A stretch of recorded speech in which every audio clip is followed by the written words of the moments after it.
Radyo Live Report.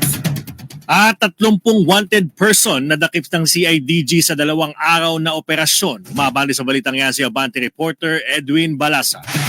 Abante Radyo Live Report. Isa-isang bumagsak sa kamay ng batas ang 30 wanted person sa 2 araw na operasyon ng Criminal Investigation and Detection Group o CIDG.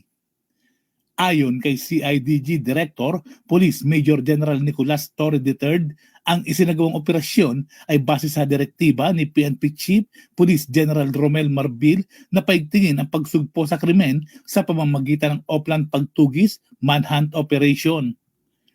Sa ulat, isinagawa ang operasyon sa mismong araw ng eleksyon at araw matapos ang eleksyon o sa petsang Mayo 12 hanggang Mayo 13 kung saan 30 pugante na wanted person ang kanilang naaresto. May warrant of arrest ang mga suspect na sangkot sa mga kasong rape, murder, estafa, qualified theft at iba pa. Sa mga naaresto naman, 17 ay mula sa Luzon, 5 sa Visayas at 8 naman sa Mindanao.